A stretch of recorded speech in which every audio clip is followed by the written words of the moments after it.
Good morning మిత్రులందరికీ. చూస్తే మరి మనకు థర్డ్ క్లాస్ ఈవీఎస్‌లో భాగంగా 8 లెసన్‌ల వరకు కంప్లీట్ అయిపోయాయి మిత్రమా. మనకు మొత్తంగా 16 ఉన్నాయి. 4 లెసన్‌ల చొప్పున తీసుకుంటే 2 వీడియోలు కంప్లీట్ అయ్యాయి. ఇది మూడో వీడియో. అంటే ఇంకొక వీడియోలో మనకు థర్డ్ క్లాస్ ఈవీఎస్ పూర్తిగా కంప్లీట్ కాబోతా ఉంది. చూస్తే మరి ఈరోజు మనకు 9వ పాఠంగా మన గ్రామం అనేటటువంటి పాఠం ఉంది.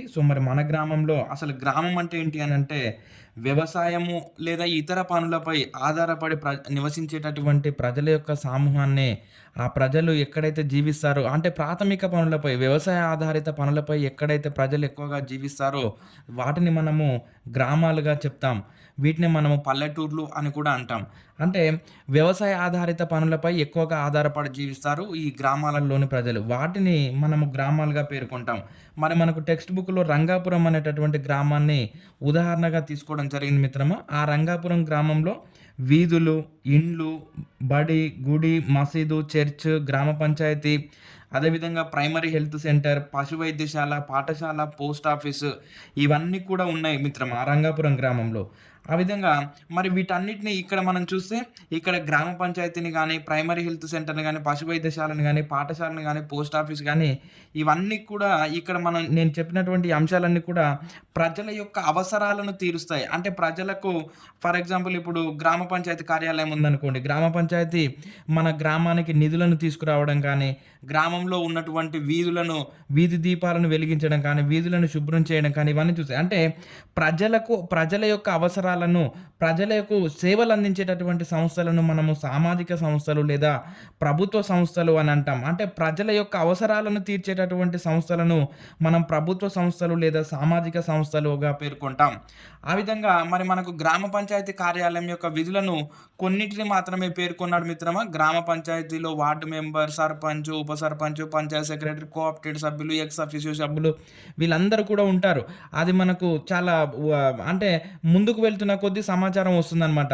అంటే ఎన్ని వార్డులు ఉండాలి ఇదంతా మనకు 6th క్లాస్ సోషల్‌లో ఇచ్చాడు. మిత్రమా మనం ఆ టెక్స్ట్ బుక్‌ను కంప్లీట్ చేయాలి అనంటే అక్కడ ఉన్న అంశాన్ని మాత్రమే మాట్లాడుకొని ముందుకు వెళ్తే మనకు ఆ టెక్స్ట్ బుక్ తొందరగా కంప్లీట్ అవుతుంది. కాబట్టి మరి గ్రామ పంచాయతీ కార్యాలయం యొక్క లేదా దీన్ని మనం గ్రామ సచివాలయం అని కూడా అంటాం. మరి దీని యొక్క విధులేంటి అని చూస్తే మంచినీటిని సరఫరా చేయడము, వీధులు, కాల్వలు శుభ్రం చేయడము, వీధి దీపాలు వెలిగించడం వంటి విధులను కలిగి ఉంది గ్రామ పంచాయతీ కార్యాలయం. ఇదే కాదు ఇంకా భూమి శిస్తులు వసూలు చేయడం, అదేవిధంగా మనకి ఇంటి పన్నులు వసూలు చేయడం ఇవన్నీ కూడా కొన్ని రాష్ట్రాలలో భూమి శిస్తు వసూలు చేయడం ఇవన్నీ కూడా ఉన్నాయి. కాకపోతే ఏంటి అనంటే మనకు టెక్స్ట్ బుక్‌లో మాత్రం గ్రామ పంచాయతీ కార్యాలయం యొక్క విధులుగా వచ్చేసి మంచినీటి సరఫరా, వీధులు, కాలువలు శుభ్రం చేయడం, వీధి దీపాలు వెలిగించడం లేదా వేయడం అనేటటువంటి విధులు దీనికి ఇచ్చాడు. మరి ప్రైమరీ హెల్త్ సెంటర్ దీన్ని మనం ప్రాథమిక ఆరోగ్య కేంద్రం అని అంటాం. ఇందులో మనకు ఒక వైద్యుడు, ఆరోగ్య కార్యకర్తలు ఉంటారు. వీళ్ళు ప్రజలకు ఆరోగ్య సంబంధమైనటువంటి విషయాలు తెలుపుతూ ఉంటారనమాట, తెలియజేస్తారు. అంటే ఏ విధంగా ఉంటే చలికాలం వచ్చినప్పుడు ఏ విధమైనటువంటి దుస్తులు ధరించాలి, అదేవిధంగా ఎండాకాలంలో ఎలాంటి డీహైడ్రేషన్‌కు గురి కాకుండా ఎలాంటి ఆహార పదార్థాలు తీసుకోవాలి, ఎలాంటి జాగ్రత్తలు తీసుకోవాలి అనేటటువంటి విషయాన్ని మనకు వీళ్ళు గ్రామంలో తెలియజేస్తూ ఉంటారనమాట. అదేవిధంగా వీళ్ళు పల్స్ పోలియో కార్యక్రమాలను నిర్వహిస్తుంటారనమాట. మనం 5 సంవత్సరాల్లో పిల్లలకు పోలియో చుక్కలు వేస్తాం. 2 చుక్కలు నిండు జీవితానికి 2 చుక్కలు అనేటటువంటి నినాదంతో ఈ పోలియో చుక్కల కార్యక్రమాన్ని నిర్వహిస్తారు. అదేవిధంగా చిన్న చిన్న రోగాలకు కూడా మందులు ఇస్తారు ప్రైమరీ హెల్త్ సెంటర్‌లో. ఇవి మనకు పిఎస్సి యొక్క విధులుగా ఇచ్చాడు. మరి పశు వైద్యశాల దీన్ని మనం వెటర్నరీ హాస్పిటల్ అని కూడా అంటాం. ఈ పశు వైద్యశాలలో పశువుల సంరక్షణ కోసం ఎలాంటి జాగ్రత్తలు తీసుకోవాలి, అదేవిధంగా పశువులకు కానీ, మేకలకు కానీ, గొర్రెలకు కానీ వీటికి జంతువులకు వచ్చినటువంటి వ్యాధులు సులభంగా మనుషులకు వ్యాపిస్తాయి అన్నమాట. అలా జంతువులకు వచ్చినటువంటి వ్యాధులు మనుషులకు వ్యాపించకుండా ఉండేటటువంటి నివారణ మార్గాలను కూడా సూచిస్తారు. అదేవిధంగా పశువుల, మేకల, గొర్రెల సంరక్షణ కోసము ఎలాంటి ఆహారాన్ని ఇవ్వాలి, వాటికి ఎలాంటి ఉన్నతమైనటువంటి పద్ధతులను పాటించాలి, అవి అభివృద్ధి చెందాలనేటటువంటి విషయాలన్నిటిని కూడా మనకి పశు వైద్యశాలలో తెలియజేస్తారు. మరి నెక్స్ట్ చూస్తే మనకు పాఠశాల ఉంది. మరి పాఠశాల రంగాపురం గ్రామంలో యూపీఎస్ పాఠశాల ఉంది. అప్పర్ ప్రైమరీ స్కూల్, ప్రాథమికోన్నత పాఠశాల ఉంది. ఇక్కడ చదువు పూర్తయినటువంటి పిల్లలు అంతా కూడా పక్కనే పొరుగు గ్రామం ఉంది. ఆ పొరుగు గ్రామం పేరు ఏమి ఇవ్వలేదు. ఇక్కడ యూపీఎస్ స్థాయి విద్య పూర్తయిన తర్వాత పిల్లలు పొరుగు గ్రామానికి వెళ్ళి చదువుకుంటారు. అదేవిధంగా మరి మనకు పోస్ట్ ఆఫీస్ ఉంది రంగాపురం గ్రామంలో. మరి పోస్ట్ ఆఫీస్ యొక్క విధులు చూస్తే దీన్ని మనం తంతి తపాలా కార్యాలయం అని కూడా అంటాం. ఇది ఉత్తరాలు చేరవేయడం, డబ్బులు చేరవేయడం, అదేవిధంగా డబ్బులు దాచుకోవడానికి జీవిత బీమా అనేటటువంటి కార్యక్రమాలను నిర్వహిస్తుంది పోస్ట్ ఆఫీస్. దీన్ని తంతి తపాలా కార్యాలయం అని, ఉత్తరాలు, డబ్బులు చేరవేయడం, అదేవిధంగా డబ్బు దాచుకోవడం, జీవిత బీమా వంటి విధులను కలిగి ఉంది పోస్ట్ ఆఫీస్. మరి బ్యాంకు చూస్తే రంగాపురం అంటే ఎక్కడైనా గుర్తుపెట్టుకోండి మిత్రమా, మనకు ఒక అంశం ఇచ్చాడు. ఎక్కడైతే జనాభా ఎక్కువగా ఉంటుందో, జనసంచారం ఎక్కువగా ఉంటుందో అక్కడ ఈ బ్యాంకులు ఏం చేసాయనంటే వాటి యొక్క చిన్న చిన్న శాఖలను ఏర్పాటు చేస్తాయి. వాటిని మనం కోఆపరేటివ్ బ్యాంకులని, లేకపోతే వినియోగదారుల బ్యాంక్ అని ఇట్లా ఏర్పాటు చేసాయి. రంగాపురం గ్రామంలో జనాభా ఎక్కువగా ఉండటం వలన రంగాపురం గ్రామంలో గ్రామీణ బ్యాంక్ ఉంది. అదేవిధంగా మరి బ్యాంకులు మనకి ఎలాంటి సేవలు అందిస్తాయనంటే డబ్బు దాచుకోవడానికి అనుకూలమైనటువంటి విధులను నిర్వర్తిస్తుంది. అదేవిధంగా ప్రజలకు అప్పులను ఇస్తాయి, వ్యవసాయ ఆధారిత అప్పులను ఇస్తాయి. అదేవిధంగా ప్రజలకు ఇచ్చినటువంటి అప్పులను వాయిదాల రూపంలో మళ్ళీ తిరిగి తీసుకుంటాయి బ్యాంకులు. అంటే ప్రజలు వ్యవసాయ పనులు చేసుకోవడానికి అవసరమైనటువంటి అప్పులను ఈ బ్యాంకులు ఇస్తాయి, మళ్ళీ ఆ అప్పులను వాయిదాల రూపంలో తిరిగి తీసుకుంటాయి అనేటటువంటి విషయాన్ని చెప్తా ఉన్నాడు.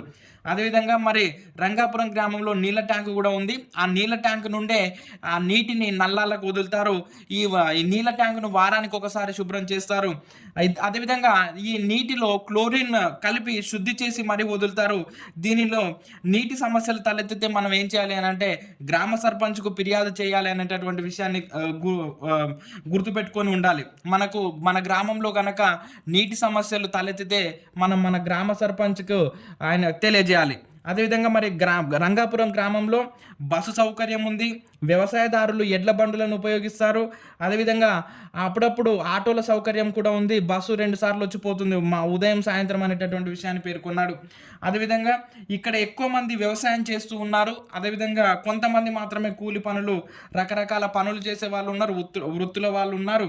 ప్రభుత్వ ఉద్యోగస్తులు కూడా రంగాపురం గ్రామంలో ఉన్నారు. ఈ విధంగా మరి రంగాపురం గ్రామంలో మిత్రమా మనము అక్కడ చెప్పినటువంటి అంశం ఏంటి అని అంటే అక్కడ పిల్లలు ఎవరు కూడా పనికి వెళ్ళడం లేదు. ఇది ఇంపార్టెంట్. సో ఎవరు కూడా పనికి వెళ్ళడం లేదు. రంగాపురం గ్రామంలో ఉన్నటువంటి పిల్లలంతా కూడా బడికే వెళ్తున్నారు. బడిఈడు పిల్లలంతా కూడా పాఠశాలకే వెళ్ళి చదువుకుంటున్నారు అనే విషయాన్ని పేర్కొన్నాడు. ఇది మిత్రమా మన గ్రామం అనేటటువంటి అంశంలో చెప్పినటువంటి అంశాలు. అంటే చూడండి, మన గ్రామంలో గ్రామ పంచాయతీ, పిహెచ్సి, పశు వైద్యశాల, పాఠశాల, పోస్ట్ ఆఫీసు, నీళ్ళ ట్యాంకు, సర్పంచ్ వీటన్నిటిని ఇస్తూ వాటి యొక్క విధులను కూడా పేర్కొన్నాడు. ఇది మనకు 9th యూనిట్గా థర్డ్ క్లాస్ ఈవీఎస్లో ఉన్నటువంటి పాఠం. అదేవిధంగా మరి 10వ యూనిట్ చూస్తే మనకు రకరకాల ఇండ్లు అనేటటువంటి పాఠం ఉంది. మరి రకరకాల ఈ ఇండ్లు మనకు ఎందుకు అవసరం అని అంటే ఇవి మనకు ప్రాథమిక అవసరం మిత్రమా. ప్రాథమిక అవసరం అంటే ఏంటి అని అంటే కనీస అవసరాలు అనమాట. ఇవన్నీ కూడు, గూడు, బట్ట ఇవన్నీ కూడా ఏంటి అని అంటే కనీస అవసరాలు అని అంటాం. ఇవి మరి మనకి ఇండ్లు ఎండ, వాన, చలి, దుమ్ము, ధూళి మొదలైనటువంటి ఇతర హానికర ప్రమాదాల నుంచి కూడా మనల్ని ఇండ్లు సంరక్షిస్తూ ఉన్నాయి. అందుకని మనం రక్షణగా ఉండాలి అని అంటే ఇండ్లు అవసరం అనేటటువంటి అవసరాన్ని చెప్తా ఉన్నాడు. మరి మనకి ఇండ్లు రకరకాలుగా ఉంటాయి. ఈ ఇండ్లు మనకు నివాసాలు ఎలా ఉన్నాయో ఇండ్లు మనకు పక్షులు, జంతువులు కూడా వాటి నివాసాలను అవి ఏర్పాటు చేసుకుంటాయి. పక్షులు అయితే గూళ్ళు కట్టుకోవడం, జంతువులు అయితే గుహలల్లో నివసించడం అంటే మనకు మనుషులు ఏ విధంగా ఇండ్లను నిర్మించుకొని జీవిస్తున్నారో పక్షులు, జంతువులు కూడా అదేవిధంగా వాటి నివాసాలను ఏర్పాటు చేసుకుంటున్నాయి అటువంటి విషయాన్ని చెప్తా ఉన్నాడు. అదేవిధంగా మరి మనకు ఇక్కడ తాత్కాలిక నివాసాలు, శాశ్వత నివాసాలు అనేటటువంటి అంశాన్ని గుర్తుపెట్టుకోవాలి మిత్రమా. తాత్కాలిక నివాసాలు అంటే ఏంటి అని అంటే అప్పటికప్పుడు అంటే ఊరూర సంచారం చేసే వాళ్ళు కానీ, సర్కస్ వాళ్ళు కానీ, అదేవిధంగా వరదలు, ప్రకృతి విపత్తులు వచ్చినప్పుడు ఇండ్లు కోల్పోయిన వారికి ఏర్పాటు చేసేటటువంటి నివాసాలను మనము తాత్కాలిక నివాసాలుగా పేర్కొంటాం. ఏంటి అని అంటే ఇవి అప్పటికప్పుడు మనకు తాత్కాలికంగా రక్షణ కల్పించడం కోసము వీటిని ఏర్పాటు చేస్తారనమాట. ఊరూర సంచారం చేసేవాళ్ళు ఎక్కువగా డేరాలు, అదేవిధంగా సర్కస్ చేసేవాళ్ళు కూడా మనకు డేరాలలో నివసిస్తూ ఉంటారు. అదేవిధంగా ఈ ప్రకృతి విపత్తుల వల్ల ఇండ్లు కోల్పోయిన వారికి కూడా డేరాలలో రక్షణ కల్పిస్తూ ఉంటారు. ఈ విధంగా వీటిని మనం తాత్కాలిక నివాసాలుగా పేర్కొంటాం. అదేవిధంగా పట్టణాలకు వలస వెళ్ళినప్పుడు కొంతమంది పెద్ద పెద్ద పైపులలో అంటే పట్టణాలలో స్థలం తక్కువగా ఉంటుంది, నివాస ప్రాంతాలు తక్కువగా ఉంటాయి. ఎక్కువగా ఎక్కువగా ఆ రోడ్ల పక్కన ఉన్నటువంటి నీటి పైపులలో కూడా నివసిస్తూ ఉంటారు. ఖాళీ స్థలాలలో డేరాలు లేదా గుడిసెలు వేసుకొని నివసిస్తారు పట్టణాలలో. గ్రామాల నుంచి ప్రజలు పట్టణాలకు వలస వెళ్ళినప్పుడు ఏమీ తెలియక సో, అంటే కొంతమంది మాత్రమే ఇంగో ఇక్కడ ఇచ్చాడు మెన్షన్ చేశాడు. కొంతమంది మాత్రమే ఎక్కడ వసతి లేని వారు ఆ రోడ్డు పక్కన ఉన్నటువంటి పెద్ద పెద్ద నీటి పైపులుంటాయి అక్కడ నివసిస్తా ఉన్నారు. అదేవిధంగా గుడిసెలు, డేరాలేసుకొని కూడా నివసిస్తా ఉన్నారు అనేటటువంటి విషయాన్ని పేర్కొంటున్నాడు. మరి మనకు రకరకాలైనటువంటి ఇండ్లున్నాయి. అందులో భాగంగా మనకు అపార్ట్‌మెంట్ గురించి వివరించాడు మిత్రమా ఇక్కడ. మనకు 4థ్ క్లాస్‌లో మొత్తంగా ఇచ్చాడు. మట్టి మిద్దేంటి, డాబా ఇల్లేంటి, పక్క ఇల్లేంటి, దేనితోటి తయారవుతుందనే విషయాన్ని 4థ్ క్లాస్‌లో ఇచ్చాడు. ఇక్కడ మాత్రం అపార్ట్‌మెంట్ గురించి ఇచ్చాడు. పట్టణాలలో స్థలం తక్కువగా ఉంటుంది. ఈ జనాభా ఎక్కువగా ఉంటుంది కాబట్టి తక్కువ స్థలంలోనే ఎక్కువ జనాభా లేదా ఎక్కువ కుటుంబాలు నివసించే విధంగా మనము నిర్మాణాలు చేస్తారు పట్టణాలలో. బహుళ అంతస్తులు కడతారు. ఇలా మరి వీటినే మనం అపార్ట్మెంట్లు అని అంటాం. ఈ వీటిలో అనేక కుటుంబాలు దాదాపుగా 10-30 కుటుంబాలు నివసిస్తాయి ఒక అపార్ట్మెంటులో. అపార్ట్మెంటులో ఒక్క కుటుంబం నివసించేటటువంటి భాగాన్ని మనము ఫ్లాట్ అని అంటాము. ఒక ఫ్లాట్‌లో ఒక కుటుంబం ఉంటుంది. అలా ఒక అపార్ట్మెంటులో 10-30 కుటుంబాలు నివసిస్తాయి. కానీ పక్కనున్నోడు ఇంకో పక్కోనికి తెలవదు. ఇదే పెద్ద లోపం అన్నమాట హైదరాబాద్ పట్టణాలలో. మరి చూస్తే మనకు రకరకాల ఇండ్లు చూస్తే గుడిసెలు, డేరాలు, పెంకుటిల్లు, రేకుల ఇల్లు, పక్కా ఇల్లు, అపార్ట్మెంట్లు మొదలైనటువంటి రకరకాల ఇండ్లు ఉన్నాయి.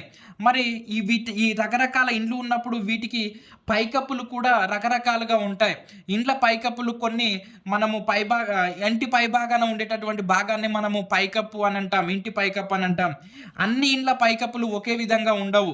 ఇండ్ల పైకప్పులు ఏటవాలుగా ఉంటాయి. ఎందుకంటే కొందరు పెంకులతో పైకప్పును నిర్మిస్తారు. అదేవిధంగా కొందరు స్లాబ్ వేయడం వల్ల, అంటే కొందరు తాటాకులతో, ఈ విధంగా మనకేంటి అని అంటే ఇండ్ల పైకప్పులు రకరకాలుగా ఉంటాయి. ఇండ్లు ఏ విధంగా అయితే రకరకాలుగా ఉన్నాయో ఇండ్ల పైకప్పులు కూడా ఆ విధంగానే ఉంటాయి అనేటటువంటి విషయాన్ని చెప్తా ఉన్నాడు. మేజర్గా మనం గుర్తుపెట్టుకోవాల్సింది ఏంటి అని అంటే ఇండ్ల పైకప్పులను మ్యాక్సిమం ఏటవాలుగా ఉండే విధంగా నిర్మిస్తారు. కానీ ఎందుకు అనంటే వర్షాలు పడినప్పుడు నీరు నిల్వ ఉంటే ఆ గోడలు లీక్ అయ్యి నీళ్లు కిందికి దిగేటటువంటి అవకాశం ఉంటుంది. కాబట్టి గోడలు దెబ్బతినే అవకాశం ఉంటుంది. కాబట్టి నీళ్లు కిందికి జారిపోయే విధంగా, వర్షపు నీరు కిందికి జారిపోయే విధంగా ఆ పైకప్పులను ఏటవాలుగా నిర్మిస్తారు. మరి చూస్తే మరి మనకు అపార్ట్మెంట్లు కానీ భవనాల పైకప్పులు కానీ చదురుగా ఉన్నట్టు కనిపించినా అవి ఆ అంటే ఇప్పుడు మనకు అపార్ట్మెంట్లలో ఇట్లా ఏటవాలుగా, గుడిసెలు అయితే మనం ఇట్లా ఏటవాలుగా ఉంటాయి. కానీ అపార్ట్మెంట్లలో కూడా అంత బల్లపరుపుగా చదునుగా ఉంటుంది. కానీ ఏదో ఒక మూలకు చేరే విధంగా, నీరు చేరే విధంగా నిర్మిస్తారు. బల్లపరుపుగా ఉన్నటువంటి ఆ పైకప్పులపై పడినటువంటి నీరు ఒక మూలకు చేరేలా ఏర్పాటు చేసి ఒక గొట్టం ఏర్పాటు చేసి ఆ గొట్టం ద్వారా భూమిలోకి వెళ్ళేలా చేస్తారు ఈ అపార్ట్మెంట్స్ భవనాల పైన. మొత్తంగా మనకు ఏటవాలుగా నిర్మించడం వల్ల ఏమవుతుందంటే వర్షం నీరు పడినప్పుడు అది కిందికి వేగంగా జారిపోయి మనకు గోడలు భద్రంగా ఉంటాయి అనేటటువంటి విషయాన్ని ఇక్కడ చెప్తా ఉన్నాడు. అదేవిధంగా మరి మనకు వాతావరణ పరిస్థితులకు అనుగుణంగా ఇండ్లను నిర్మిస్తారు. అక్కడ ఏ వాతావరణం ఉంటే ఆ వాతావరణానికి అనుకూలమైనటువంటి ఇండ్లను నిర్మిస్తారు. ఉదాహరణకు చూస్తే మనకు పడవ ఇండ్లను కాశ్మీర్, కేరళలో నిర్మిస్తారు. పడవ ఇండ్లను మరి కాశ్మీర్లో ఈ పడవ ఇండ్లను డోంగా ఇండ్లు అని పిలుస్తారు. కాశ్మీర్, కేరళ రాష్ట్రాలలో పడవ ఇండ్లను నిర్మిస్తారు. పడవ ఇండ్లను కాశ్మీర్లో ఏమని పిలుస్తారని అంటే డోంగా ఇండ్లు అని పిలుస్తారు. అదేవిధంగా మంచు ప్రాంతాలలో అయితే ఇగ్లు అనేటటువంటి పేరుతో ఉండేటటువంటి నివాసాలను ఏర్పాటు చేస్తారు. అదేవిధంగా ప్రకృతి విపత్తులు ఎక్కువగా ఉండేటటువంటి ప్రాంతాలలో గుడిసెలు, డేరాలు చెక్కతో, వెదురుకర్రతో నిర్మించేటటువంటి నిర్మాణాలను ఎక్కువగా ఉపయోగిస్తారు.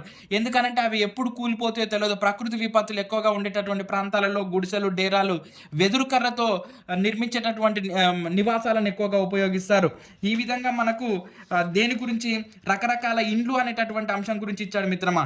ఇండ్లు అనేది ప్రాథమిక అవసరము. ఇవి తాత్కాలిక నివాసాలు, శాశ్వత నివాసాలు.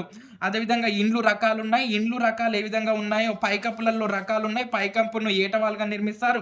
వాతావరణ పరిస్థితులకు అనుకూలంగా నిర్మిస్తారు. కాశ్మీర్లో పడవ ఇండ్లను డోంగా ఇండ్లు అనే పేరుతోటి పిలుస్తారు. ఈ విధంగా మనకు రకరకాల ఇండ్లు మరి రకరకాల పైకప్పులు అనేటటువంటి అంశం ఇచ్చాడు మిత్రమా. రైట్, చూస్తే మరి మనకు 11వ యూనిట్గా శుభ్రమైన ఇల్లే అందమైన ఇల్లు అనేటటువంటి అంశాన్ని ఇచ్చాడు మిత్రమా. శుభ్రమైన ఇల్లే అందమైన ఇల్లు అనేటటువంటి పాఠ్యాంశంలో మనకు ఒక ఆదివాసి గ్రామాన్ని పరిచయం చేశాడు. ఆ ఆదివాసి గ్రామం పేరు ఇంద్రవెల్లి. మనకు జిల్లా ఏమి ఇవ్వలేదు. సో మనకు శుభ్రమైన ఇల్లు అందమైన ఇల్లు అనేటటువంటి పాఠ్యాంశంలో పరిచయం చేసినటువంటి ఆదివాసి గ్రామం పేరు ఇంద్రవల్లి. ఇక్కడ మనకు ఇంద్రవల్లి గ్రామంలో ఏంటి అని అంటే అక్కడ ఆదివాసీలు ఏ విధంగా నివసిస్తున్నారు, వారి యొక్క ఇండ్లు ఏ విధంగా ఉన్నాయి అనేటటువంటి విషయాన్ని ఇక్కడ మనకు బొమ్మ ద్వారా వివరించాడు మిత్రమా ఇంద్రవెల్లి గ్రామంలో. మరి ఇక్కడ చూస్తే ఏమంటున్నానంటే అది ఏ ఇల్లు అయినా కావచ్చు, పూరిల్లా, పెంకుటిల్లా, డాబా ఇల్లా, ఇంకోటి ఫ్లాటా, ఏదైనా కావచ్చు. కానీ అది ఎప్పుడు అందమైన ఇల్లు అవుతుంది అని అంటే దాన్ని పరిశుభ్రంగా పెట్టుకొని దానిలో ఉన్నటువంటి వస్తువులన్నిటిని కూడా చక్కగా సర్ది పెట్టుకుంటేనే అది అందమైన ఇల్లు, శుభ్రమైన ఇల్లు అనబడుతుంది అనేటటువంటి విషయాన్ని చెప్తా ఉన్నాడు. నీకు ఏ స్థాయిలోనైనా ఇల్లు ఉండొచ్చు, కానీ అది ఎప్పుడు శుభ్రమైన ఇల్లు అవుతుందని అంటే నీ ఇంట్లో ఉన్నటువంటి పరిసరాలను, నీ ఇంటి చుట్టూ ఉన్నటువంటి పరిసరాలను, ఇంట్లో ఉన్నటువంటి వస్తువులను అన్నిటిని కూడా శుభ్రంగా పెట్టుకొని శుభ్రంగా సదురుకున్నప్పుడే అది అందమైన ఇల్లు అనబడుతుంది అనేటటువంటి విషయాన్ని చెప్తా ఉన్నాడు. అదేవిధంగా మరి పిల్లలకి ఏం చెప్తా ఉన్నాడంటే ఆ ఇంటి పనులు చేయడంలో అమ్మకు సహకరించాలి, అదేవిధంగా మన పనులు మనమే చేసుకోవడానికి మనము ముందుండాలి అనేటటువంటి విషయాన్ని మనకి ఇక్కడ శుభ్రమైన ఇల్లు, అందమైన ఇల్లు అనేటటువంటి పాఠ్యాంశంలో చెప్తా ఉన్నాడు. ఇది మనకు శుభ్రమైన ఇల్లే అందమైన ఇల్లు అనేటటువంటి అంశంలో చెప్పినటువంటి అంశాలు మిత్రమా. ఏ రకమైన ఇల్లు అయినా ఉండొచ్చు, నీకు చిన్న ఇల్లా పెద్ద ఇల్లా ఏదైనా ఉండొచ్చు, కానీ ఆ ఇంటిని నువ్వు శుభ్రంగా పెట్టుకున్నప్పుడు మాత్రమే అది అందమైన ఇల్లు అవుతుంది అనేటటువంటి విషయాన్ని చెప్తా ఉన్నాడు. అదేవిధంగా మరి మనకు 12వ యూనిట్గా మట్టితో చేసిన మాణిక్యాలు అనేటటువంటి పాఠం ఇచ్చాడు మిత్రమా. మరి మట్టితో చేసిన మాణిక్యాలు ఏంటి అని అంటే అసలు మనకు మట్టి ఎట్లా ఏర్పడుతుంది అనే విషయాన్ని నేను మన general science 7th class general సైన్స్లో నేల మన జీవనాధారం అనేటటువంటి విషయంలో చెప్పాను మిత్రమా. ఈ రాళ్ళు కానీ ఈ భూమి మీద ఉన్నటువంటి రాళ్ళు అనేక గాలులకు, ఒత్తిడికి, రాపిడికి లోనై అవి రాలిపోతూ అవి అలా పొరలుగా ఏర్పడి తర్వాత అది మెత్తగా మారిపోయి మట్టి ఏర్పడుతుంది అనే విషయాన్ని ఆకులు కుళ్ళిపోవడం వలన ఇవన్నీ కూడా మనం చూసాం. ఆ లెసన్ వినండి మిత్రమా. నేల మన జీవనం, మనకు అందులో ఉన్నటువంటి పొరలు అవన్నీ కూడా చాలా ఇంపార్టెంట్. ఆ విధంగా మరి మట్టితో చేసినటువంటి మాణిక్యాలు, మట్టితో ఏమేమి తయారు చేస్తాం అనేటటువంటి విషయాన్ని ఇక్కడ మనకు చెప్పాడు మిత్రమా. చూస్తే మనకేంటి అని అంటే మట్టితో మనము బొమ్మలు, విగ్రహాలు తయారు చేస్తాము. మట్టితో తయారు చేసినటువంటి బొమ్మలు కానీ విగ్రహాలు కానీ పర్యావరణానికి అనుకూలంగా ఉంటాయి, పర్యావరణానికి హాని కలిగించవు, అంటే ఎలాంటి కాలుష్యాన్ని కలిగించవు, కలుషితం చేయవు పర్యావరణాన్ని అనేటటువంటి విషయాన్ని మనకు చెప్తా ఉన్నాడు అనమాట. ఇప్పుడు మనము వినాయక చవితి ఉంటుంది, వినాయక చవితిలో మనము మట్టితో చేసిన విగ్రహాలను నీటిలో వేస్తే అది తొందరగా కరిగిపోతుంది. అదే ప్లాస్టర్ ఆఫ్ ప్యారిస్తో కానీ ప్లాస్టిక్తో చేసిన బొమ్మలను కానీ మనం వినియోగిస్తే అవి భూమిలో కలవడానికి చాలా టైం పడుతుంది. ఆ విధంగా భూమిని కలుషితం చేస్తాయి, నీటిని భూమిలోకి ఇంకకుండా అవి అడ్డుకోవడం వలన భూగర్భ జలాలు తగ్గిపోతాయి అనే విషయాన్ని కూడా మనకి ఇక్కడ చెప్తా ఉన్నాడు. కాబట్టి మొత్తంగా మట్టితో చేసినటువంటి విగ్రహాలను కానీ బొమ్మలను కానీ వస్తువులను మాత్రమే ఉపయోగించండి, అవి పర్యావరణానికి అనుకూలమైనవి, అనుకూలంగా ఉంటాయి అనేటటువంటి విషయాన్ని చెప్తా ఉన్నాడు. అదేవిధంగా మరి మనకు మట్టితో కుండలు కానీ, కూజాలు కానీ, దీపాంతలు కానీ, రంజనులు కానీ, మట్టి తొట్టెలు కానీ ఇలా అనేక రకాలైనటువంటి వస్తువులను తయారు చేస్తాం. ఇక్కడ మనం గుర్తుపెట్టుకోవాల్సింది ఏంటంటే మిత్రమా, ఇక్కడ రంజనులకు మన తెలంగాణ రాష్ట్రంలో ప్రసిద్ధి చెందినటువంటి జిల్లా ఆదిలాబాద్ జిల్లా. ఈ రంజన్లను దేనికి ఉపయోగిస్తారని అంటే నీటిని, ధాన్యాలను నిల్వ చేయడానికి ఉపయోగిస్తారు. ఈ రంజన్లను తయారు చేయడంలో ప్రసిద్ధి చెందినటువంటి జిల్లా ఆదిలాబాద్ జిల్లా. ఇది గుర్తుపెట్టుకోవాలి మిత్రమా, ఇది మనకు బాగా ఎగ్జామ్లో అడుగుతున్నాడు. రంజన్లకు ప్రసిద్ధి ఆదిలాబాద్ జిల్లా. అదేవిధంగా మరి మనం కుండలను వేసవిలో నీటిని తాగడానికి కూడా ఉపయోగిస్తారు. కుండలలో నీటిని తాగితే కూడా ఆరోగ్యానికి మంచిది. ఇప్పుడు అందరూ కూడా ఫ్రిడ్జ్ల నుండి కుండల వైపు మారుతూ ఉన్నారు. ఆ విధంగా మరి మనకు కుండలలో పోసినటువంటి నీరు చల్లగా ఉండడమే కాకుండా ఆరోగ్యానికి కూడా మంచిని కలిగిస్తుంది. కాబట్టి కుండలలో ఉన్నటువంటి నీటిని తాగడానికి ప్రయత్నం చేయండి అనే విషయాన్ని చెప్తా ఉన్నాడు. మరి మట్టి పాత్రలు చాలా శ్రేష్టమైనవి. అదేవిధంగా మన పూర్వీకులు ఎక్కువగా మట్టి పాత్రలనే ఉపయోగించారు. మనం సింధులోయ నాగరికతలో చూస్తే ఎక్కువగా కాల్చిన మట్టి కుండలే బయలుపడ్డాయి. అదేవిధంగా అంటే ఏంటి, మన పూర్వీకులు ఎక్కువగా మట్టి పాత్రలనే ఉపయోగించారు. వీటి ఖరీదు కూడా చాలా తక్కువగా ఉంటుంది, మట్టి పాత్రల యొక్క ఖరీదు. ఎందుకంటే సహజంగా లభించేటటువంటి మట్టి నుండి మనం దీన్ని తయారు చేస్తారు కాబట్టి ఇది ఖరీదు కూడా తక్కువగా ఉంటుంది, మట్టి పాత్రల యొక్క ఖరీదు అనేటటువంటి విషయాన్ని చెప్తా ఉన్నాడు. అదేవిధంగా మరి చూస్తే మనకు మనకు కుండలను తయారు చేసే వారిని మనము కుమ్మరివారు అని అంటాం. అలా మరి ఆ కుమ్మరివారు కుండలు తయారు చేయాలని అంటే ఆ కుండ తయారులో దశలు ఉన్నాయి మిత్రమా. అవి మనకు ఒక బొమ్మ రూపంలో ఇచ్చాడు, వాటిని నేను ఇలా రాసుకుంటూ వచ్చాను చూడండి. మొట్టమొదట కుండ తయారీలోని దశలు ఒకటి బంకమట్టిని సేకరించడం, రెండోది సేకరించినటువంటి బంకమట్టిలో నీళ్లు పోసి దాన్ని మెత్తగా చేయడం, మూడోది వచ్చేసి ఆ మెత్తగా చేసినటువంటి బంకమట్టిని ముద్దలు ముద్దలుగా చేసి కుమ్మరి సారెపై పెట్టి కుండ ఆకారాన్ని తయారు చేయాలి. ఆ తయారైనటువంటి కుండకు సరైన ఆకారం వచ్చే విధంగా దాని మీద సలప అనేటటువంటి కర్రతో కొట్టాలి. ఇది మనల్ని ఎగ్జామ్లో అడిగాడు మిత్రమా, ఈ సలప అనేటటువంటి పదాన్ని. కుండ తయారైన తర్వాత దానికి సరైన ఆకారం రావడానికి ఉపయోగించేటటువంటి కర్ర పేరు ఏమిటి అనేటటువంటి విషయాన్ని అడిగాడు మిత్రమా, అది సలప. దీన్ని జాగ్రత్తగా గుర్తుపెట్టుకోండి మిత్రమా. ఎప్పుడైతే మనకు ఆ సరైన ఆకారం వచ్చిందో ఆ కుండను ఏం చేయాలి అని అంటే ఎండలో ఆరబెట్టాలి, బాగా ఆరబెట్టాలి. ఆ ఎండలో ఆరబెట్టిన తర్వాత ఆ కుండలను అన్నిటిని కూడా ఒక దగ్గర పేర్చి వాటిని కాల్చాలి. ఆ కాల్చేటటువంటి కుండలను కాల్చేటటువంటి ప్రాంతాన్ని మనము ఆవం అని పిలుస్తాం, కుమ్మరి ఆవం అని పిలుస్తాం. గుర్తుపెట్టుకోవాలి మిత్రం. ఒక్కసారి మళ్ళీ చూడండి. కుండ తయారులోని దశలు: బంకమట్టిని సేకరించాలి, సేకరించినటువంటి బంకమట్టిలో నీళ్లు పోసి మెత్తగా చేయాలి, మెత్తగా చేసిన తర్వాత ఆ ముద్దలు ముద్దలుగా చేసి కుమ్మరి సారెపై పెట్టి కుండను తయారు చేయాలి. కుండ తయారైన తర్వాత దానికి సరైన ఆకారం వచ్చేలా సలపతో కొట్టాలి. సలపతో కొట్టిన తర్వాత మొత్తంగా పూర్తి కుండ తయారవుతుంది. ఈ పూర్తి కుండ తయారైన తర్వాత దాన్ని ఎండలో ఆరబెట్టాలి. ఆరబెట్టిన తర్వాత దాన్ని అన్నిటినీ కూడా ఒకే దగ్గర పేర్చి కాల్చాలి. దీన్నే మనము కుమ్మరి ఆవం అని అంటాం. ఈ విధంగా కుండ తయారీలోని దశలు ఇచ్చాడు. మరి మనకి ఇంకొక అంశం ఇచ్చాడు మిత్రమా. నిర్మల్ జిల్లా అనేది మనకు కొయ్య బొమ్మలకు ప్రసిద్ధి. నిర్మల్ జిల్లా అనేది కొయ్య బొమ్మలకు ప్రసిద్ధి. ఇది మనకు పాత ఆదిలాబాద్ జిల్లా నుండి ఏర్పడింది నూతన జిల్లాగా నిర్మల్ జిల్లా. ఎలా అంటే మిత్రమా, ఎందుకు మరి ఇది కొయ్య బొమ్మలకు ప్రసిద్ధి అని అంటే ఒకసారి గుర్తుపెట్టుకోండి మిత్రమా. ఈ నిర్మల్ జిల్లా కానీ ఇది ఎక్కడి నుండి వచ్చింది? ఆదిలాబాద్ నుండి వచ్చింది అని అంటున్నాం. ఈ ఆదిలాబాద్ జిల్లా అప్పట్లో గిరిజనులకు, ఇప్పుడు కూడా గిరిజన జిల్లా అని అంటాము. ఇక్కడ ఉన్నటువంటి గిరిజనులు అప్పుడు నిజాం నవాబులకు వ్యతిరేకంగా, బ్రిటిష్ వారికి వ్యతిరేకంగా ఏం చేసేవారు అని అంటే కట్టెతో కూడినటువంటి ఆయుధాలను తయారు చేసేవారు. మన కట్టె తుపాకులు అంటాం కదా, సో అట్లా కట్టె తుపాకులు తయారు చేసేవాళ్ళు అప్పట్లో. అంటే గెరిల్లా దళాలు అప్పుడు కొమరం భీం కానీ, మనకు బిర్సా ముండా కానీ, వీళ్ళందరూ కూడా బ్రిటిష్ వారికి వ్యతిరేకంగా పోరాడటానికి గిరిజనులను సమాయత్తం చేసేవారు. ఆ గిరిజనులు ఏం చేసేవారు అని అంటే కట్టె తుపాకులు తయారు చేసేవారు. ఆ కట్టె తుపాకులు తయారు చేసి ఆ వీరితో నిజాం రాజాకారులతో, అదేవిధంగా బ్రిటిష్ వారితో పోరాడేవారు. ఆ కట్టె తుపాకులు తయారు చేయడమే అది మనకు స్వతంత్ర భారతంలో కలిసిన తర్వాత ఈ కట్టె తుపాకులతో పని లేకుండా అయిపోయిందనమాట.